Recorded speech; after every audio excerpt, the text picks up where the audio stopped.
Are you a photographer who's struggling to stand out from the crowd or want to know how to stand out from the crowd? My name is Barb Davids, and I'm with Compass Digital Strategies. I help photographers who are struggling to grow their business to the next phase so that they have more money and freedom. And today I'm talking with Michelle Tresemer, who will guide you to break through the fear of niching or niching down so you can attract more of your favorite clients. Welcome, Michelle, and thanks so much for coming on today.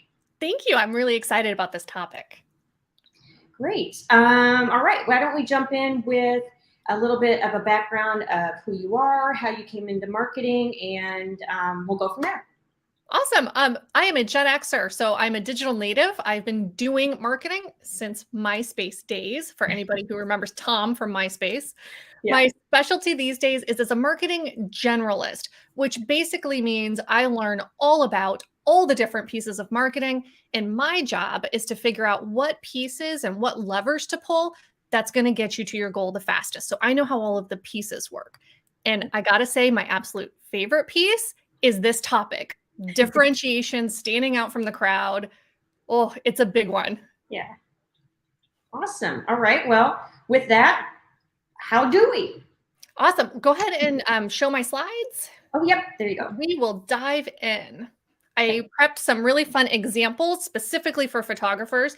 I do action dog photography kind of on the side, which I'll show some examples of. Okay. Great. So when we talk about differentiation or niching down or niching down, I always get pushback. And it usually sounds like this. But I can take all sorts of pictures. I can do weddings. I can do portraits. I could do an event for you. No problem. Toddlers, piece of cake. Why would I turn down clients? Why would I turn down the money? Barb, does that sound about right? It sounds so familiar. Yeah. Mm-hmm. Yeah. Yeah. So I'm going to walk everybody through two perspectives on this.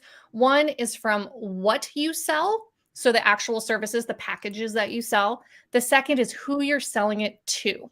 So it's two different lenses on how to kind of niche down, therefore stand out.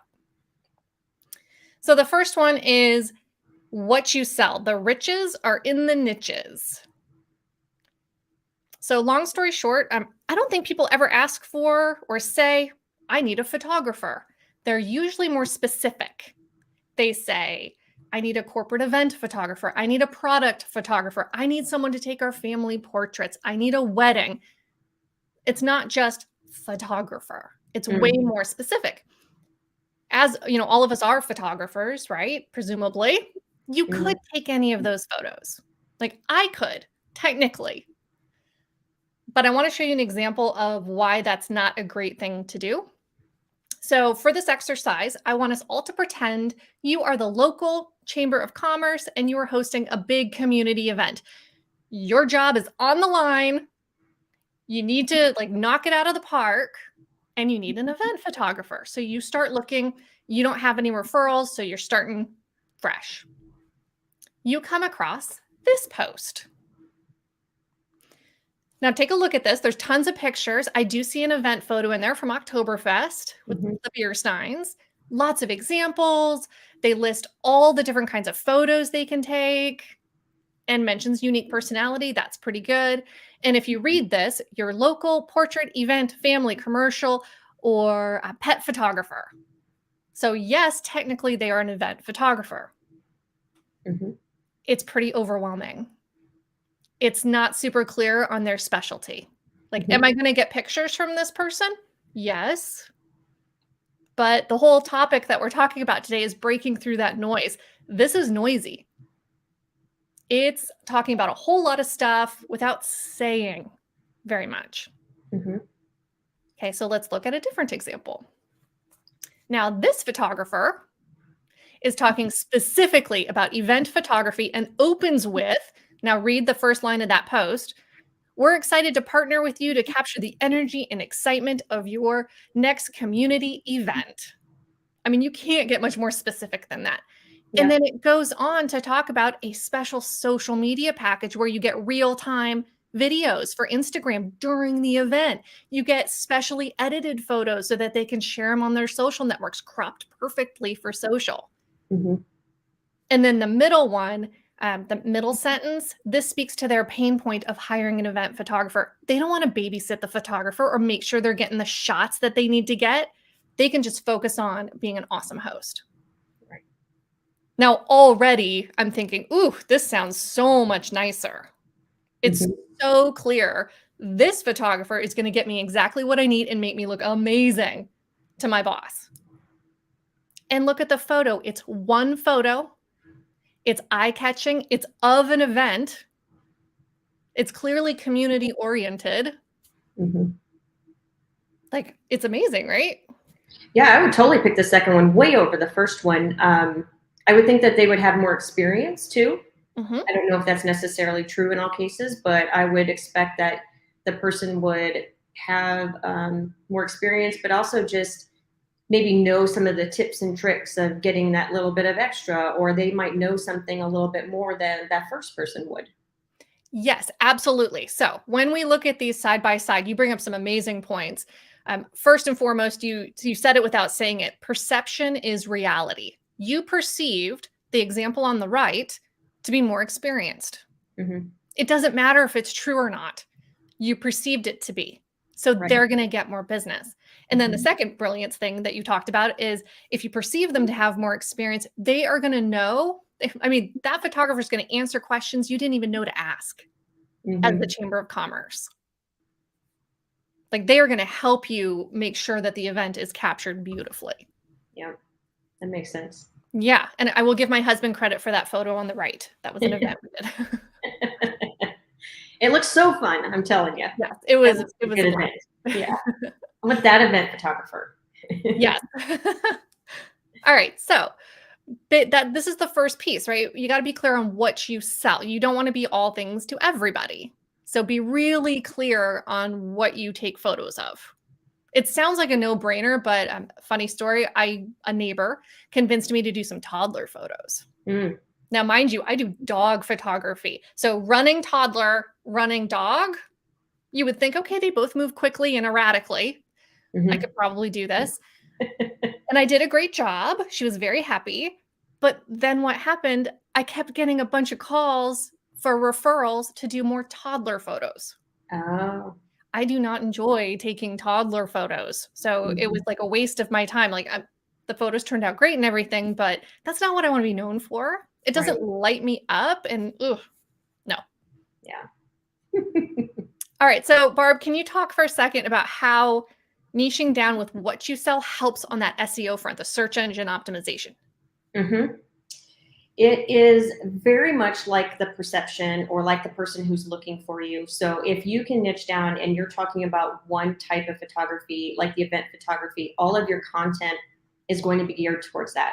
So it's going to be much easier for Google to know what exactly you do for photography and how to show up on Google. So if you're doing all of these things, and like a lot of photographers, unfortunately, they put all of these things onto one page, Google doesn't know what the shit to do with that, really. It doesn't know if it should show that page or not. So if you can niche down, it's a lot easier for Google to know what you do and who to show it for. So if somebody types in event photographer, they can be like, oh yeah, this is somebody who does event photography. Let's show this page.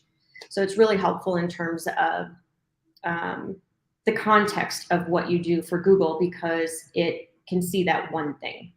Absolutely. And, for a personal example, like with the toddlers and the dogs, if I had to generate content for both of those, I would be exhausted. Like, I don't have time to do both.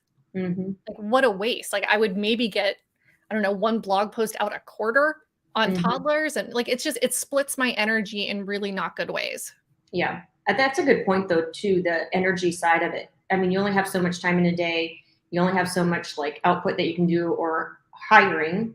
If you want to really, when you niche down, you can put more of that into the one. So otherwise you are getting like too much. Like unless you were doing like 4 a month, you could probably split it up. But again, it's like, okay, when they come to your blog or you're talking to someone about like fun games for your dog versus games for a toddler, you're hitting 2 different people. So very different. Yeah. Yes.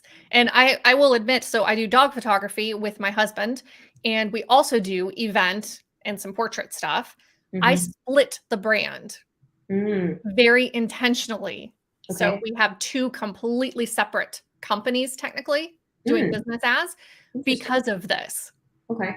Because no one wants to hire an event photographer whose website is full of dog photos. Mhm. Like, no, and no one's gonna hire a dog photo person if their whole website is nothing but event pictures. Like, they Mhm. don't match at all.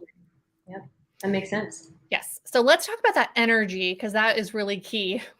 If Mm. you serve everyone, you serve no one. I'm sure we've all heard this before. For me, it does come down to energy, and marketing energy is huge. I can tell when someone's really struggling and exhausted with their marketing. It's usually because they are not enjoying it. And I truly believe if you don't have fun with your marketing, something is wrong. Mhm. It should be fun. Either the topic is not interesting, the medium is wrong, like it doesn't fit you. And for me, this is the best one. So if I am working with clients that do not light me up, it drains me so fast. Mm. I don't have the energy to even market myself at all. It's just, oh, it Mhm. kills me. And I'm a rather new-ish photographer, so I'm not as thick-skinned probably. So those nasty clients, man, they will just kill my energy for a month. Yeah. Ugh. All right, so let's talk about those ideal clients and who you're selling your service to. And I want to play a game. Ooh. I love games because I think it illustrates how we use marketing.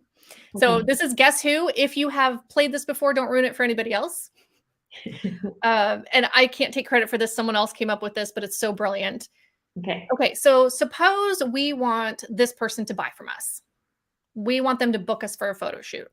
Male, born in 1948, raised in the UK, wealthy, famous, lives in a castle.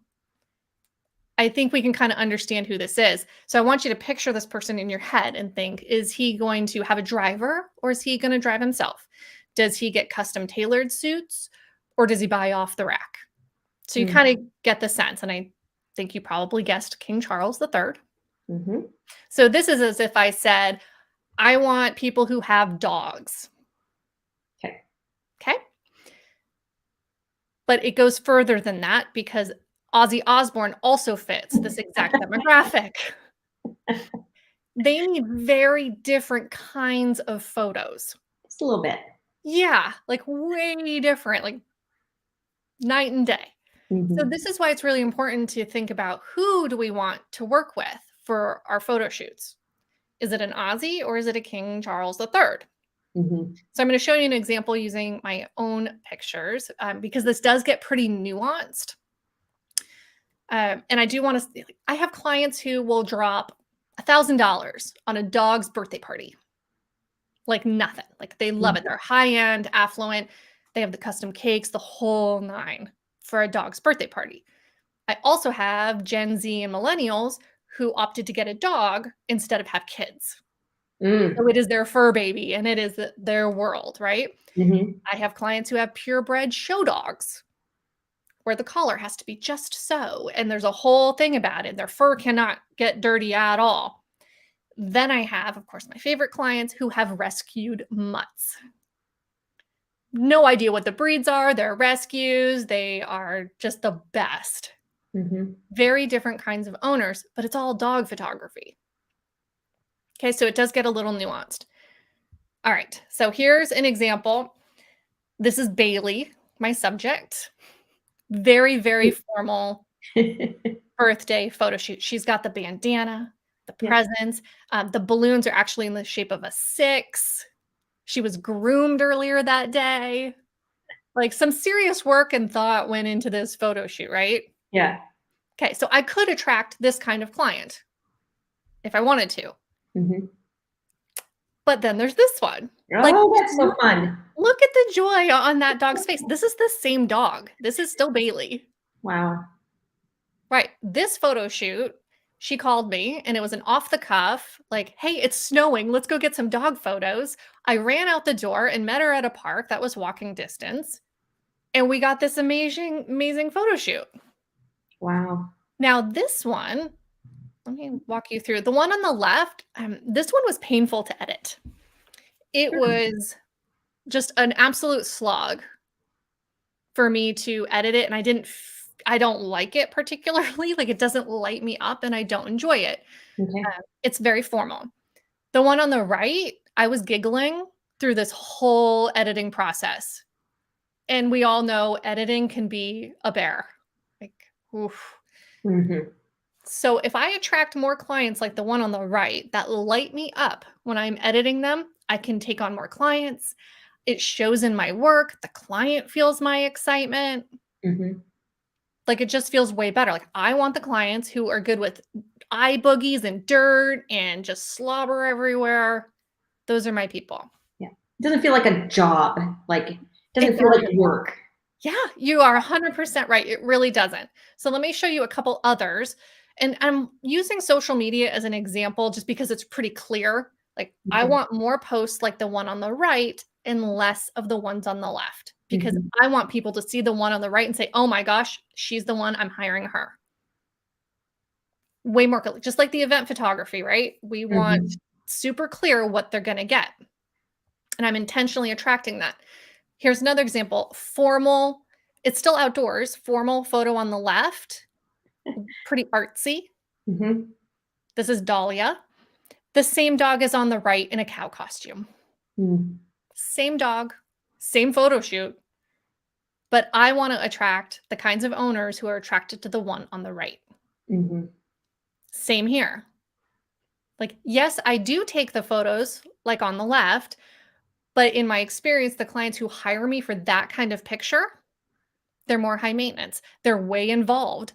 I don't like the way that they treat their dog when they're trying to get it to pose, even though I say, please don't try to pose your dog. Like, it's Hmm. a whole different vibe. The Yeah. pictures on the right, I mean, it is just fun from start to finish, and the dog just plays. Hmm. Like, it's just fantastic. And I see Cindy Powell's on here. She's an artist herself. She's amazing. Okay, so if you're looking at a website, here's my website. These are not formal photos. Oh, those are so fun. See, fun. So that is my style. So when you look at your own website, like, that's a great exercise for everybody. Go look at your social posts, your website. Is it Hmm. communicating and attracting the type of client that is a perfect fit for you and your photography style? Wedding photographers are a really good example because they all have such a unique style.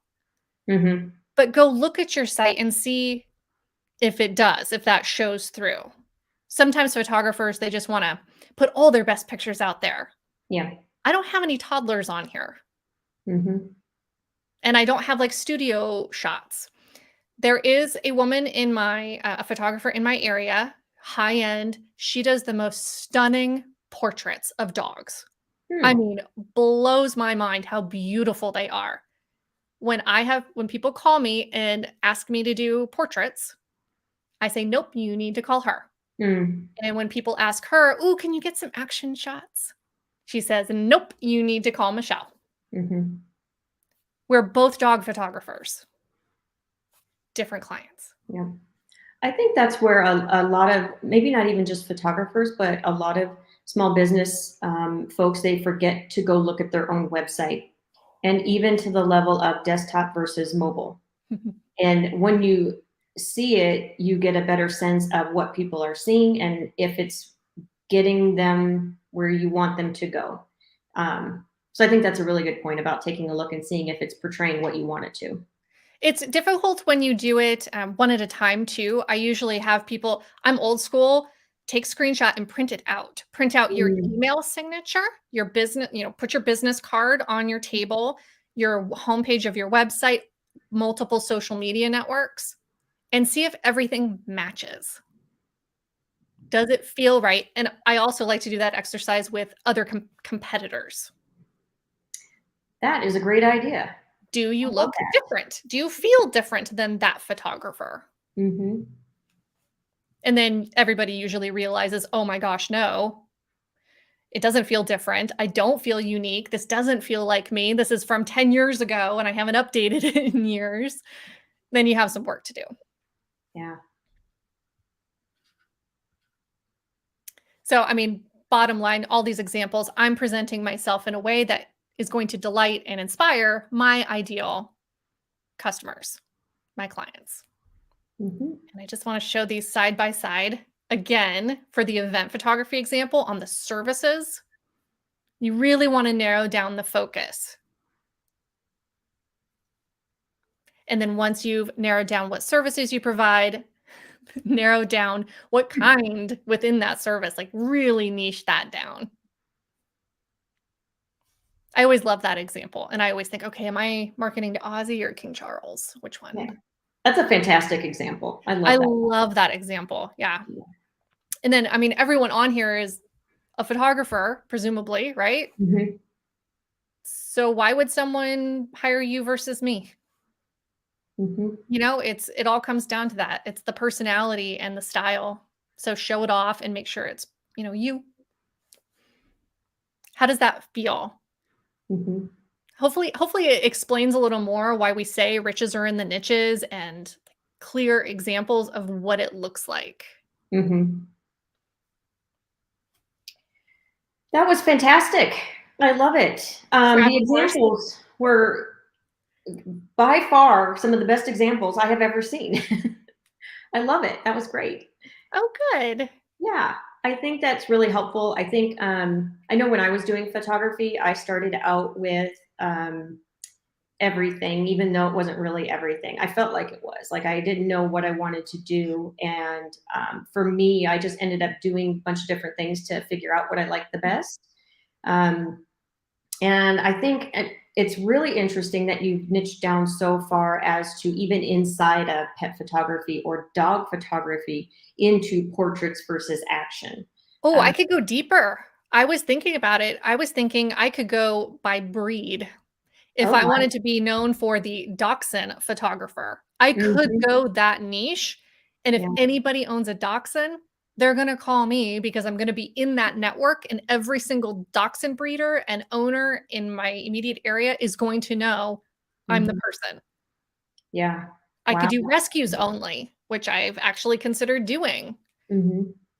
People are really passionate and they want those photos and they're happy to pay. Mhm. That is incredible. That is really niche down. So if somebody is considering this and they're like, yes, this is what I need to do, what might be a first step or like how or what question maybe they could ask themselves to start down that road? Oh, you said it earlier, and I don't think you know you said it.